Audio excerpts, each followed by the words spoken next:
Good morning, learners and viewers. Welcome to the session of Logistics and Supply Chain Management, MNPO 005. Today, in this session, we will be discussing about and talking about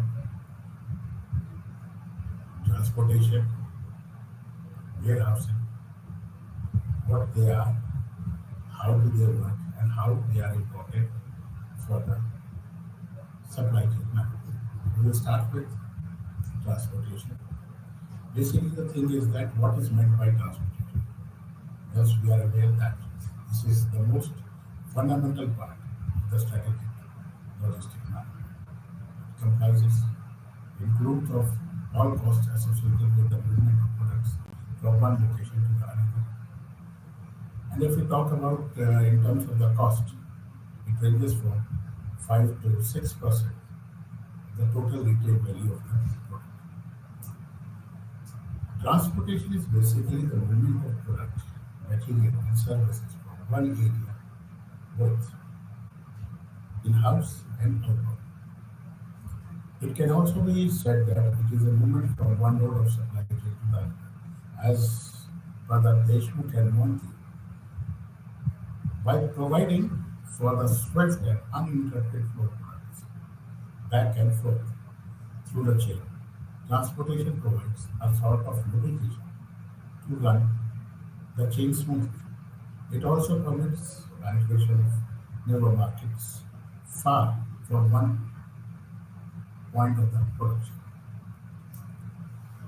Transportation system has a strategic bearing on a company's operation efficiency. Failure to identify the best transportation mode can directly affect the growth of a company. As higher the transportation cost, the price will rise, which will directly affect the customer satisfaction in a negative way.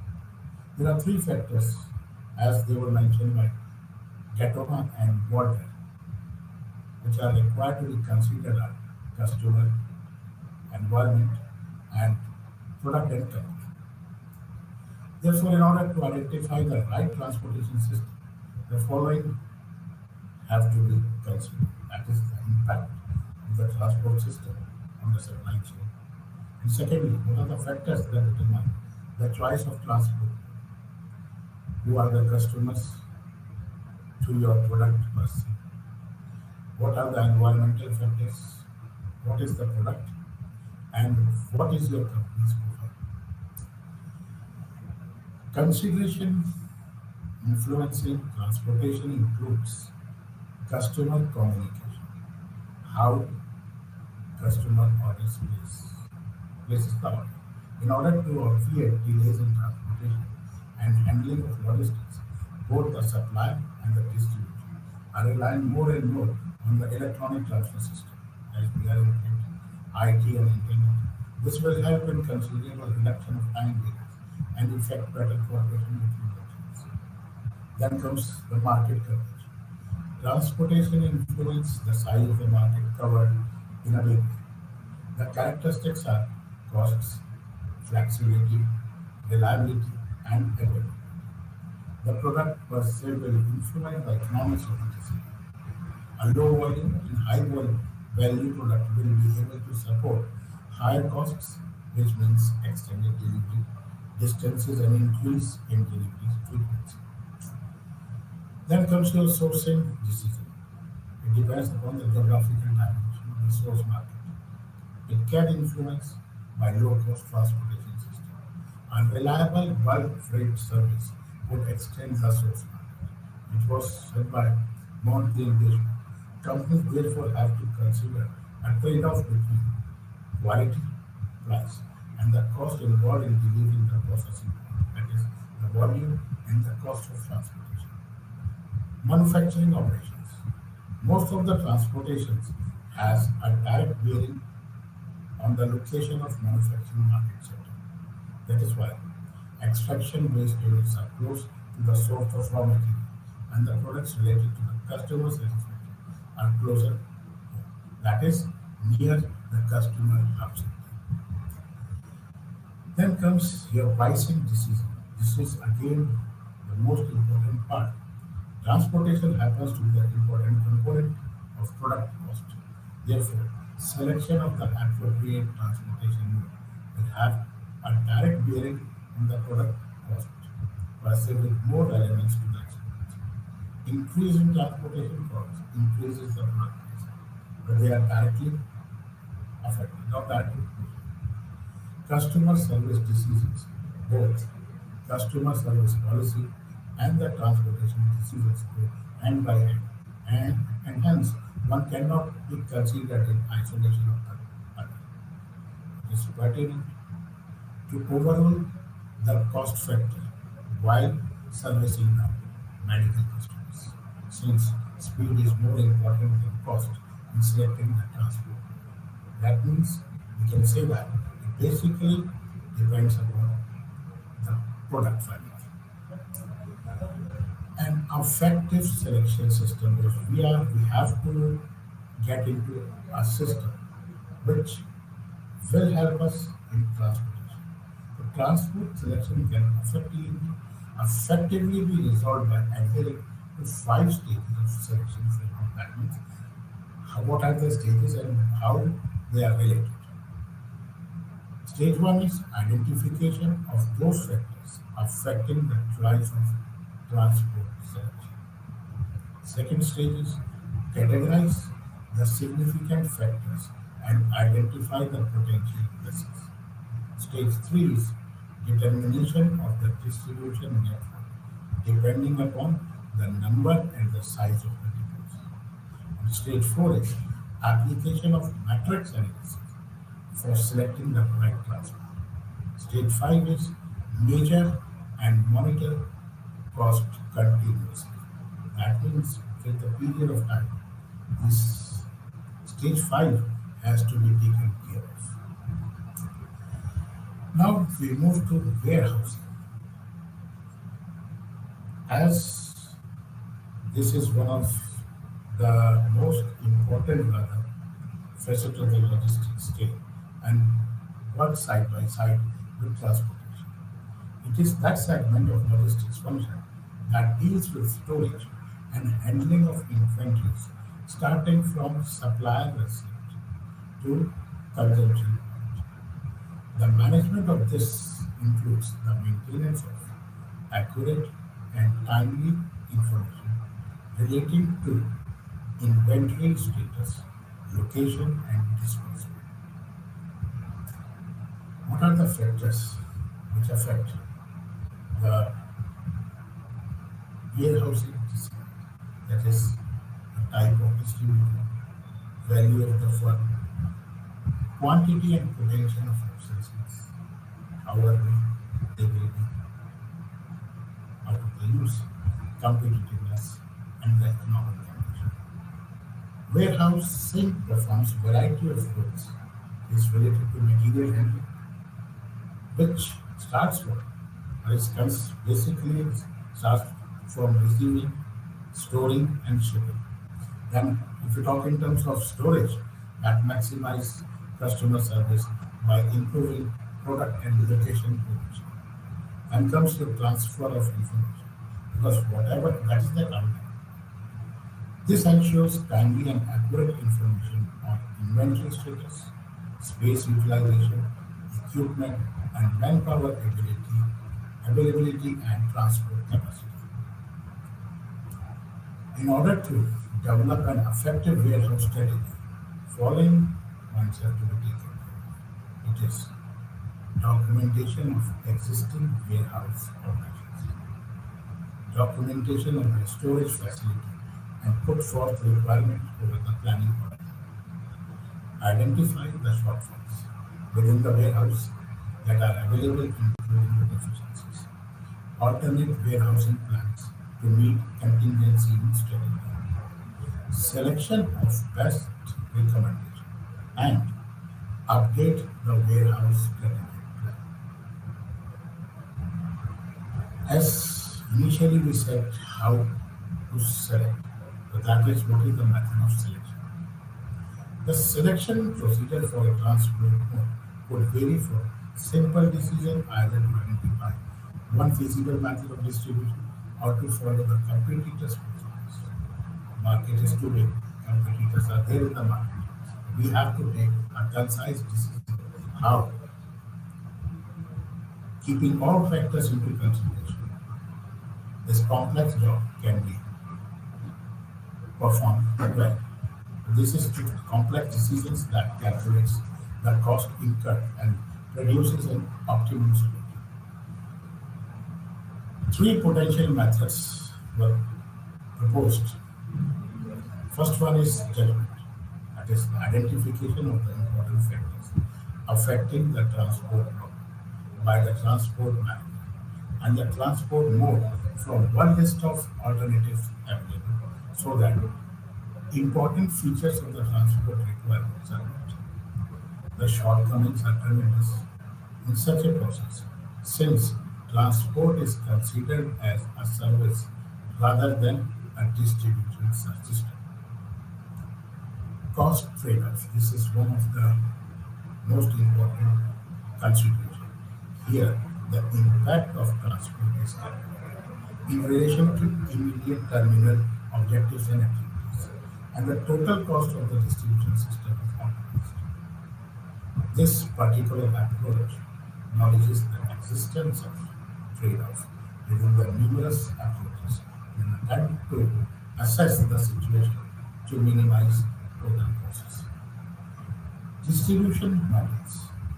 This identifies and explains the interrelationship between the components of the distribution system at various levels of daily, weekly, monthly demands. These models could be built to explain the impact of alternative transport modes and methods as either the demand changes or the components in the system change. In order to carry out a systematic selection of transport, a framework consisting of the following stages is recommended. Stage 1, which is identifying the factors affecting the choice of the selection. Stage 2 is categorizing the significant factors and identifying the potential risks. Stage 3 is determining the distribution network in terms of number and size of the depots.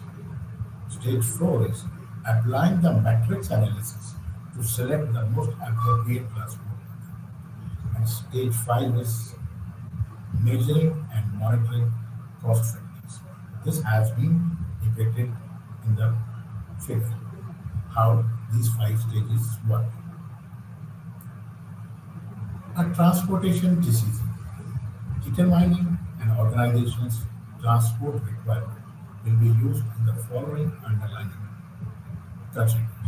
That is, the available depots and the size, including movements requirements of raw materials to manufacturing units and finished products to the warehouse on to the consumers. Secondly, the best choice of mode available depending on the distance involved. Third one is product characteristics that will further dictate the type of transport mode to be employed. Next is the choice of equipment in terms of the transport for each segment. The financial option that could be employed in terms of individual type of equipment. The last one is the operation needs in terms of usage to the equipment for maximum utilization and minimum operational cost. That means we have to plan in such way that we can utilize the maximum part of the services available, and that too keeping in mind the minimum operational cost. This diagram basically depicts how the decision framework works and how it is implemented. Then comes your carrier management. Who will carry? Carrier management is critical to the success of their supply chain as it directly impacts your company's logistics cost and resulting profits. The main task of carrier management is to set reasonable price for shipping, services, and meet customers' service requirements in consideration of available cost and human resources. Career management is a complex activity which includes many fold work. Some of them are highlighted over here, which is career or modality selection, scheduling, staffing, pickup delivery arrangements, collective negotiation, documentation, tracking, and billing, then career security and billing payments. This complexity requires careful planning and preparation. Supply chain professionals need to address a variety of management issues in order to make wise career management decisions. Of these issues, career choice can be one of the most important but difficult issues to deal with. The main goal of career choice are to minimize the shipping cost and inventory in transit, and to minimize the fluctuation of transportation. Carrier selection are based on three determinants, that is the cost, time, how early they can, and the reliability, how much supportive and how much the company can depend on their working criteria. These three key criteria can be extended to include other criteria and then subcategorized as cost, time, accessibility, and control and liability. That means if a job is assigned to, they should have a control and they should hold a liability that they are also involved in it. One of those from the following three carriers depending on the shipping size. Initially, it is a parcel service normally. We know it. That means the volume is low. Small packages and cargo with unit less than 150 pounds. They are sent by parcel services. If it is somewhat more than kgs in pounds, it is LTL carriers, that is collect cargo from various carriers, integrate the cargo into an enclosed trailer, and transport the liner to the delivery terminal or hub terminal. Then comes your TL if it is still low. Semi-trailers are typically 26 to 53 feet long. So as a large amount of cargo is required to make such a move economical. TL carriers move cargo at an average speed of 47 miles per hour, including congestion and queues at the intersections. Once the right carrier is selected, the next step is to find a combination of the right, and right means of transportation of choice from the available transport modes, that is, trucks, road, railroads, water carriers, and planes. The next stage is the number of size of depots, warehouses, and storehouses. All godowns define the distribution network of a manufacturing company. More the number, more the distribution network. The network of depots will be defined by the numbers, size, and location, which, when combined, minimizes the cost between ex-factory delivery and local distribution depots delivery for each other. This was again proposed by Monty and Dishman. The distribution depots provide the resources to balance the cost to achieve optimum ex-factory loads and optimum local delivery loads. Once this is defined, it is possible to classify the transport operational requirements into tasks such as management of raw materials of the factories, inter-factory movement, delivery to warehouses, delivery to third-party transport facilities, delivery to satellite depots, that means depots which are too far, and delivery to consumers based on normal, priority, or emergent. This basically depends on the condition in which it has to be taken care of. A decision matrix approach to be adopted helps in identifying the most appropriate transport option from the substantial range available. This approach uses the following steps. First, initially the selection of initiatives, that is, required based upon known alternatives like choice of transport, mode of equipment specification, choice of financial options, and operational needs. Second is it is to select two options factors so that a matrix can be formulated using one in the vertical axis and the other one in the horizontal axis. Then comes your selection of basic alternatives, which adequately covers the conditions imposed by the vertical and horizontal axis. Determination of organization needs by analysis of the important factors generated to produce the matrix and use of the matrix to select the options required.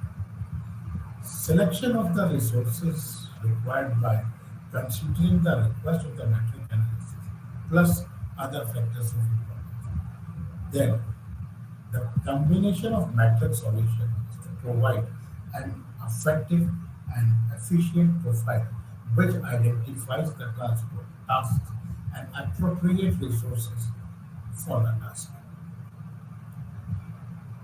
The next stage comes the fleet sizing and configuration, that is the selection of the mode. Fleet sizing objectives is to employ through ownership, hire, lease, and or rental the fewest possible trucks to manage the company's load profile, shipping requirements. Fleet sizing increased availability yields, fewer cost sales, shorter customer cycle times, improved customer services, and higher fleet prices. Fleet sizing protections will be developed a few times during a year and at a time when a major shift in demand pattern occurs.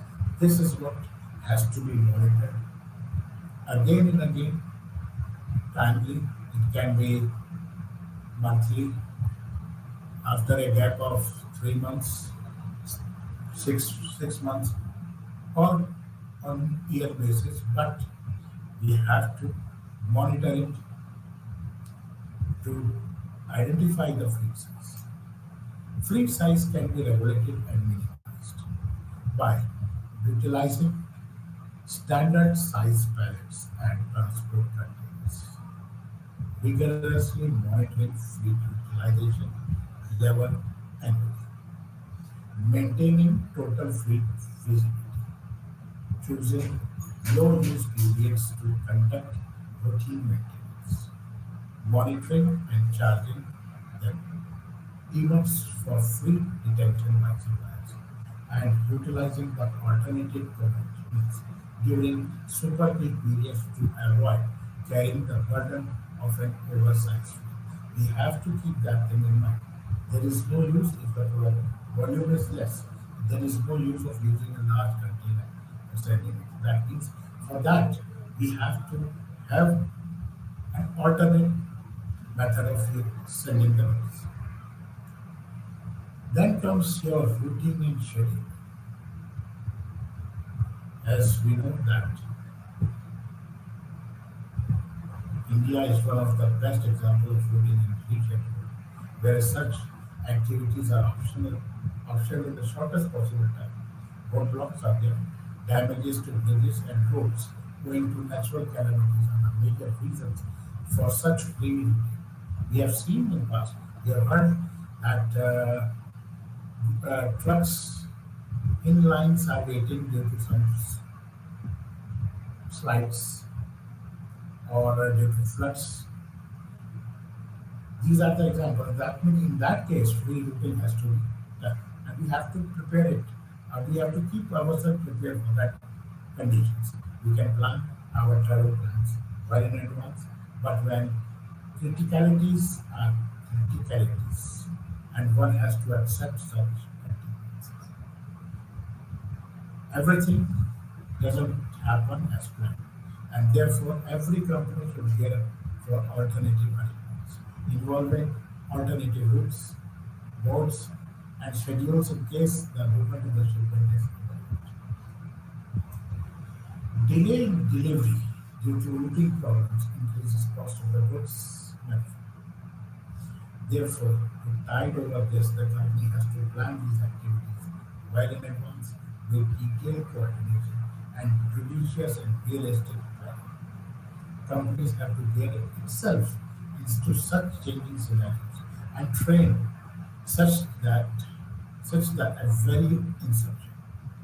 Efficient versus inefficient routing can save tremendous amount of money in fuel, labor, and capital expenditures and significantly enhance customer satisfaction.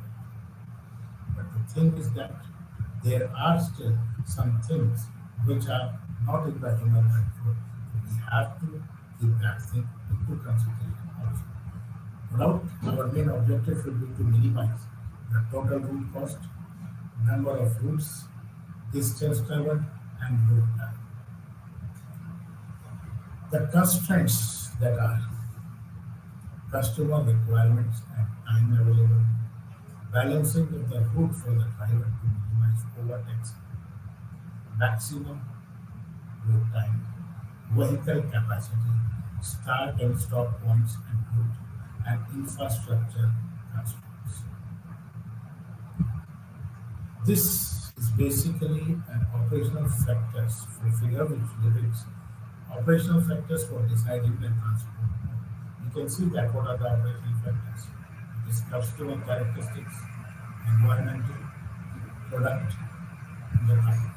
Then we have to characterize what are the characteristics of transport mode. They are road, rail, air, through water. Then comes the choice of transport.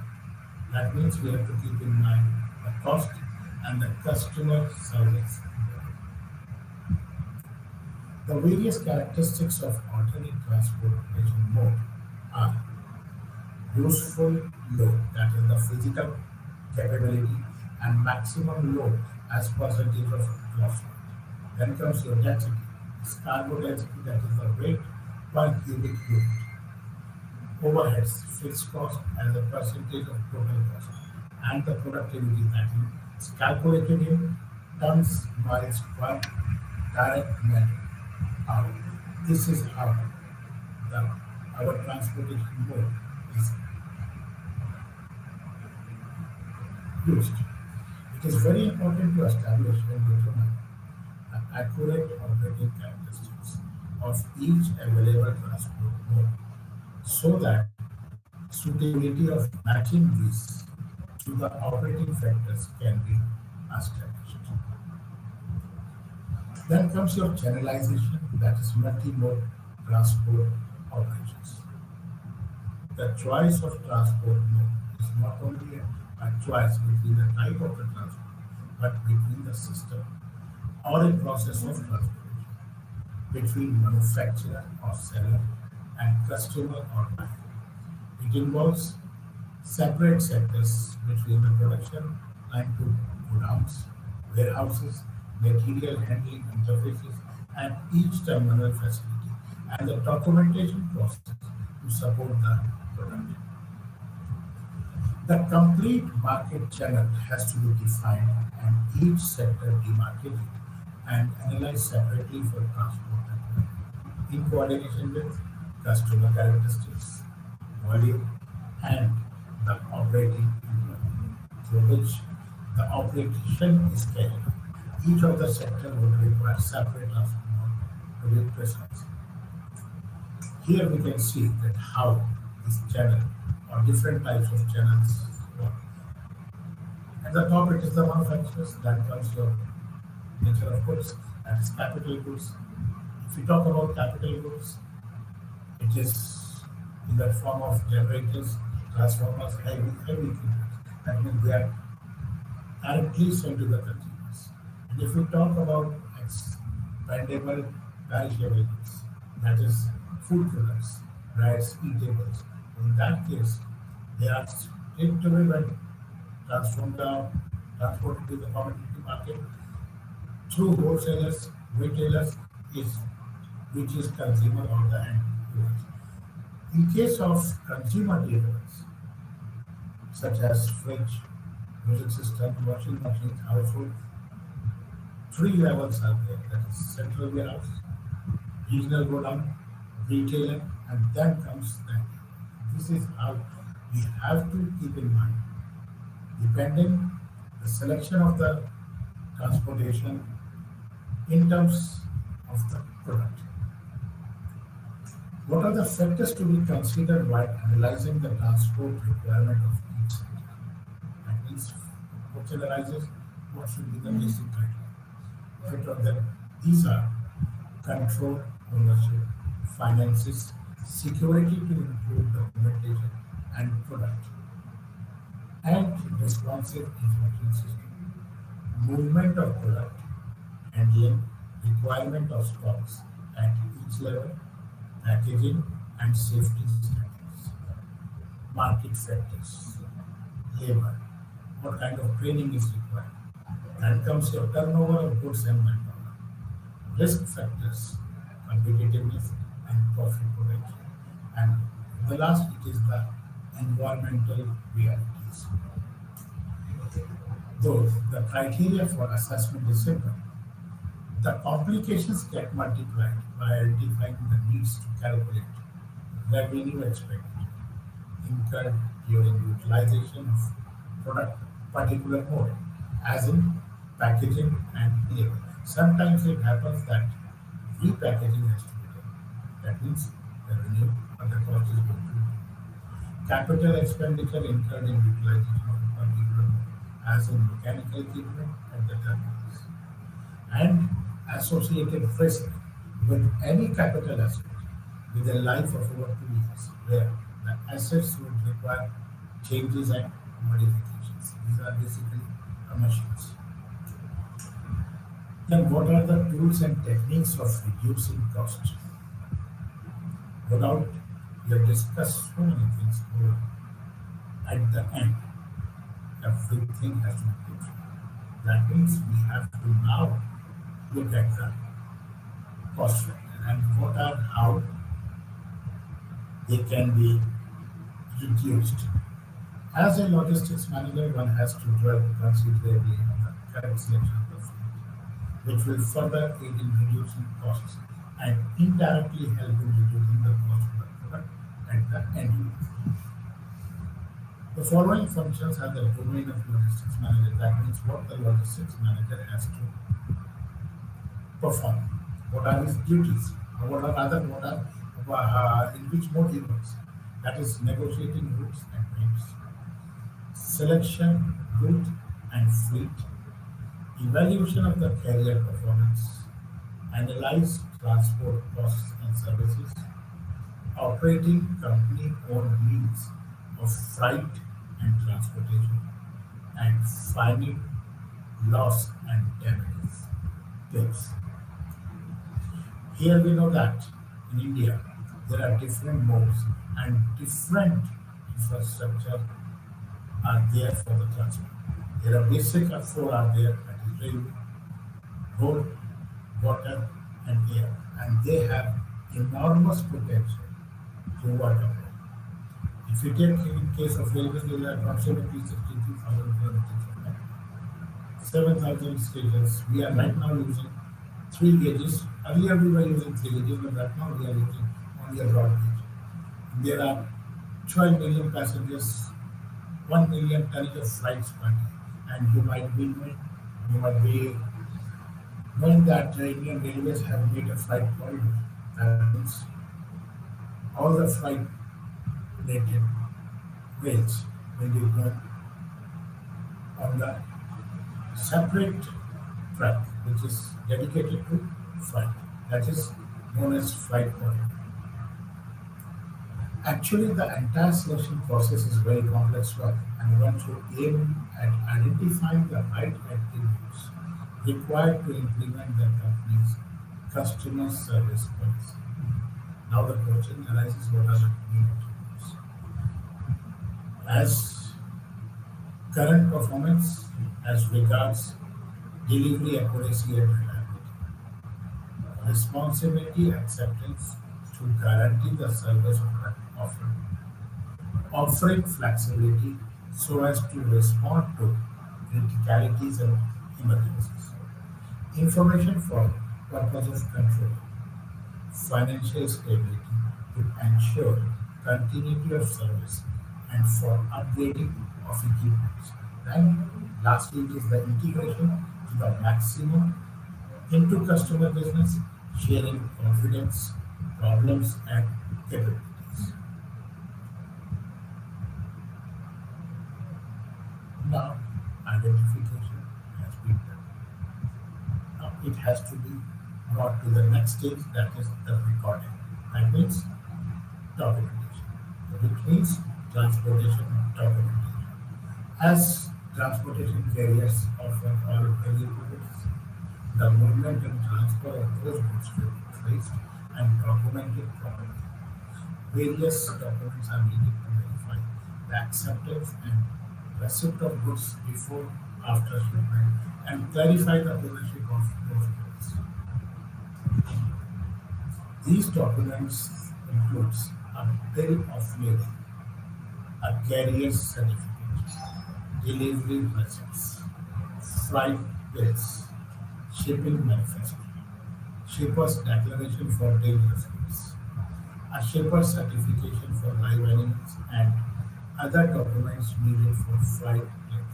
Normally, what we do as a human being, we just straight away go to the center and say that this has to be sent. He provides us a paper, a bill. We never read it. What is written over there? There are the conditions which are written. And before taking up the goods, they ask basically, does this include any inflammable material or what does it contain? It is a document or what is the nature of the document? It is to be shown. These are the basic things. This is a parcel, and when it is a huge volume, which is closed under a container, that means all these legal formalities have to be done and to be performed. Among these, a bill of lading, that's in short we call it as BIL, is one of the most important documents.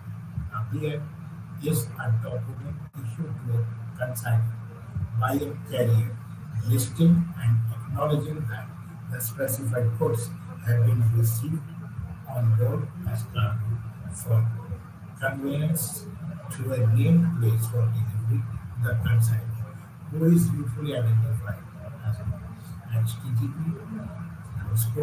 em.wikipedia.org slash wiki bill of lading. Then your most important part is the transport management system. We call it as TMS. With rising transportation expenses due to fluctuation of fuel price and rising labor cost, there is an increasing need to streamline all aspects of transportation operations, identify any cost-cutting opportunities, and improve supply chain visibility. This can be done through transport, transparent transportation planning. For such a requirement, a transportation management system, what we call it as TMS, is appropriate. Now the thing is that what does it include? On processing, load planning, carrier selection, vehicle routing or scheduling, flight consolidation, claims administration, flight bill payment, and not the least, last but not the least, these are all the examples of transportation management system. This TMS, with the usage or with the passage of time, has recently expanded into additional features that can handle the real-time asset management. You can see where your parcel is, in which mode it is, which place it has reached, yard management. This is related to the materials which are posted by different modes, event management with shipping, shipment tracking, shipping demand prioritization, import-export documentation, multimodal operations, hazardous material transportation, such as petrol, kerosene, gas, reverse logistics when it's coming back, and the performance management. In response to the increasing complexity and globalization of transportation activities, this, these things have been, these features rather, have been added in TMS. If properly executed, a TMS brings numerous managerial benefits. These benefits include increased customer satisfaction through optimum route configuration, scheduling, delivery confirmation, and timely claims processing. This part is being now used by all courier companies. Even our Indian Post is using it. Cost saving. TMS users reported that 5 to 30% cost transportations cost saving is there, and around 80% of the users had 1 or 2 years of payback periods. Improve supply chain visibility through real-time shipment tracking and an advanced shipping model. So everything we are now shifting to e-farm, that is electronic farm. That means reduce paperwork through automation. What are the futuristic directions in transportation? This is what we have been doing, and now we will be discussing what we can think of. One salient aspect that we have to understand that with e-services, our lead time to delivery has reduced considerably, but somehow the movement of the products and the raw materials, the force cannot move through e-service and have to restrict movement to the roads, rail, air, and waterways. Yes, the order can be placed through e-services in a faster mode, and so the payment can be made, but product has to move physically. It cannot move through it. A truck, rail, wagon, or a ship or a cargo aircraft has to move it from the place to origin to the customer destination. Transportation too has improved considerably with the advent of technology and mechanical developments within a short span. Everything is changing. We are changing to e-network things that this transportation is also has been transformed. That means what are the other activities which can be tracked? That is carrier relationship management. Speedy movement across the globe have also given rise to lack of coordination and planning, resulting in criticalities too. These programs are designed to formalize communication, partnering, negotiating, and performance monitoring aspects of carriers. Then comes the corporate traffic policies. This helps in bringing together all the personal workings in the area of transportation within an enterprise. Training and certification. Corporations should aim at making and maintaining transportation as a value-added activity. Daily deliver quality. Improvements in drivers with better working environment and better wages will help in a big way to improve the drivers' capability and capacity in the long run. Joint procurement. This is a significant cost reduction and can be carried out if the purchase and negotiation of transportation services is consolidated across both inbound and outbound transportation activities within a business unit or across units or even with non-competitors. Logistics compliance and security officers forming the chief logistics security officer will enable a company to cope with global logistics law. and to anticipate security lapses with the logistics network. Now we move to facility location. Now the thing is that what does this comprise of? Facilities and their location are major issues in an organization's system. Efficiency and its ability to successfully implement its competitive advantage. Facility location decisions are of major importance to a company's ability to compete. Determining appropriate location for facilities such as plants, warehouses, retail stores, hospitals, etc., represents an important strategic decision. The choice of location of the place of business is one of the earliest problem-facing management. Location decisions come under the category of long-term decisions because if we have started a production unit at place A, within a period of 6 months we cannot change it to another place. We have to plan it for a long term.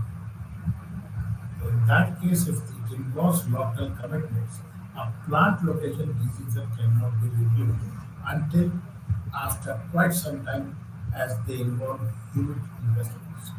There are three location options: expanding an existing facility instead of moving. Second one is maintaining current location while adding another facility elsewhere.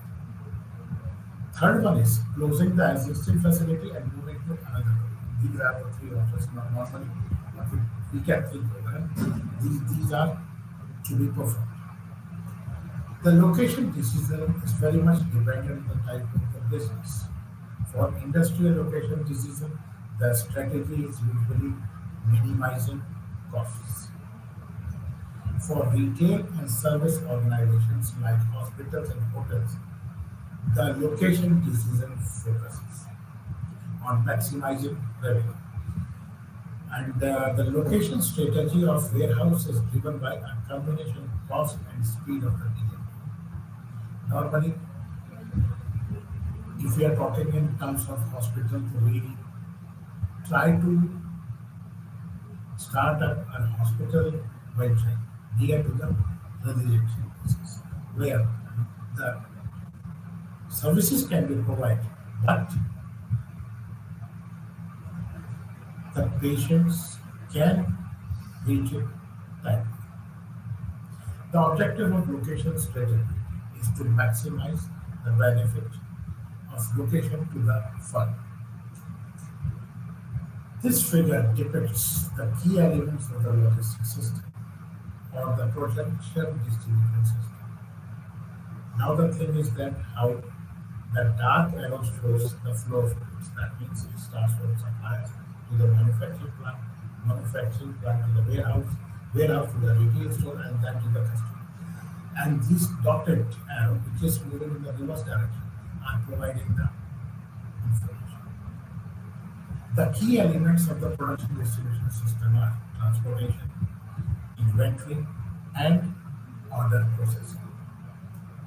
The main objective of location decision is to position each element of the production distribution system with respect to the overall system. A manufacturing plant must be strategically positioned between its supplier and customer. The location problem is more complex for large firms. They must position both plants and warehouses simultaneously with respect to suppliers, retail outlets, and each other. Rarely, all these facilities are located simultaneously. We know that Pepsi is an international brand. In India, they are having 4 units of production. And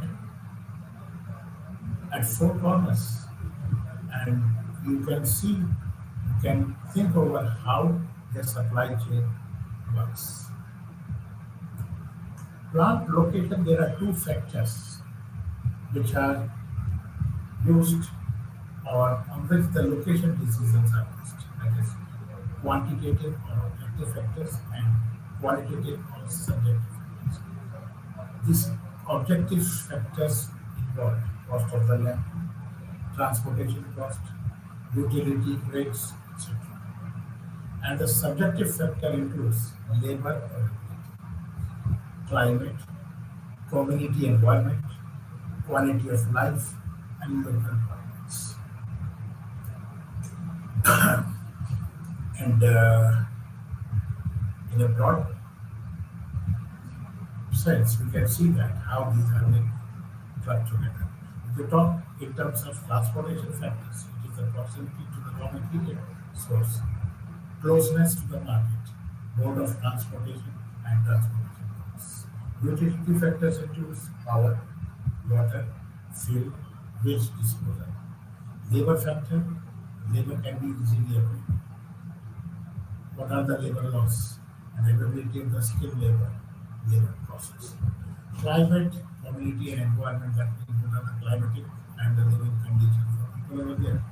Environmental regulation related to the weather, education and other demographic factors, community attitude and religious factors.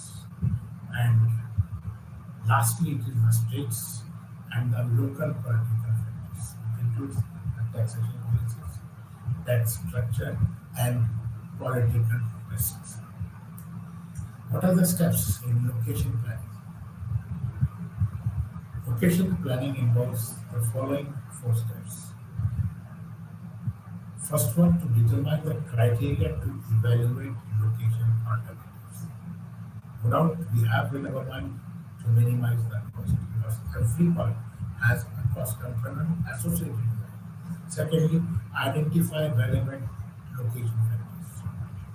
Thirdly, it is develop location alternatives, which includes identify the general region, identify a small number of community site alternatives, and evaluate the alternatives and make a selection. Now, how to design for sustainable supply chain? We have discussed what are the different factors which are involved. Now, how to finalize a sustainable supply chain. The rise of new technologies, new forms of competition, and new additions to add. Customer values have begun to redefine the basics of supply chain designs and strategies. Product life cycles are being compressed. Services are become commodities in every shorter time spans. Intellectual capital and proprietary technologies, once protected by layers of patents and covered in corporate secrecy, have become widely available. Building and sustaining competitive advantage requires firms to learn and adapt at an ever faster rate in order to distinguish themselves from competitors. Eddie Grove, the chairman of Intel, in his popular book Only the Paranoid Survive, uses the term inflection point to categorize the nature of the profound, sudden changes in the environment that often spells a major crisis for the firms. What are the factors influencing supply chain designs? The rising importance of knowledge work. In many industries, knowledge work has become primary conditions that defines how well firms innovate and compete with one another. The shift towards knowledge work has a greater emphasis on how well the managers can attract or retain talent. This is normally it is the human psychology that after a period of time, when once you get an exposure, you want to live. Now it is the job of the organization to retain you. In places such as Silicon Valley and other hotbeds of innovation, the recruitment, training, and development of knowledgeable workers shape a firm's basis for future technologies and product areas. Growth of substitute product and services. Normally, whenever a thing comes into the market, we try to keep an or it is we try to make a substitute. Firms in related or neighboring industries often produce substitutes. The innovation of substitute products creates opportunity for new entrants and innovators to change the way firms compete. For example, the rise of internet-based telephony threatens traditional phone companies such as AT&T.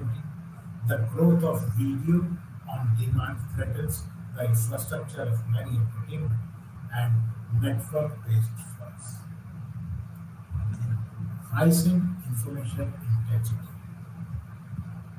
The growing information intensive nature of many industries means the cost of creating and disseminating information are steadily declining over time as the information content becomes richer. For example, the value of email as a service to the users grows as it becomes more pervasive and easier to use. Now people are using it. What is the impact of shifting landscape? As companies deal with the numerous with changes and challenges posed by epicenters of massive change, it is important that managers broaden the scope of their skills to accommodate and learn new insights that will happen when it becomes more effective. The impact of frequent and massive changes on an industry can be expressed in three ways. That is, commoditization of new technologies. One major trend reshaping of a variety of industries in the growing availability of state of the art of technology to anyone who wants it today.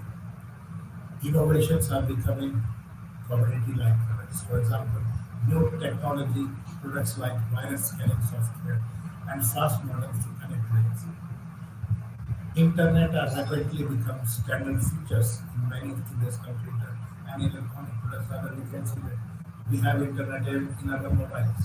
That means probably new technologies are coming and different softwares are coming. Rapidly declining unit cost. Even some of the most sophisticated forms of knowledge are becoming widely available on the internet for a very low cost and in several cases for free. Burden of strategic commitment. Change often requires a new managerial mindset and a willingness to challenge assumptions about how to add value to emerging customer needs. Sustaining competitive advantage. The thing is that everybody wants to sustain in criteria in which they are moving. Companies can only survive and prosper if they are flexible enough to adapt the changes required as per the current need of the customer. That means you have to change yourself. The company has to think in that way, and they have to change whole criteria. They need to recognize that their customers are able to dictate prices and offerings their products and services have already become commodities. Companies are able to generate high profitability to the extent that they are able to differentiate themselves in a significant way from their competitors. They must balance their organization's design to promote the kind of innovation, experimentation, and thinking that will encourage self-renewal and reinvention. Demand-driven supply network (DDS) addresses the emerging trends. Demand-driven supply networks are supply chain driven by the voice of the customer. It is a shorthand term for the next generation supply chain that has been taking shape for some time. It simply means building all supply chain processes, infrastructure, and information flow to serve the downstream source of demand whether a consumer is in supermarket or in the Department of Defense.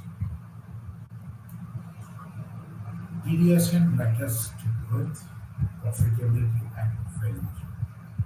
Companies cost time and efficiency advantages that boost profits. It also positions winners to grow with dramatically faster response to business opportunities at the level of lower stockouts for current products and as much as 70% faster time to market for new products. More innovations with better perfect product launch performance means more business opportunities seized at a customer or market demand invoice. With this, we will be ending today's session.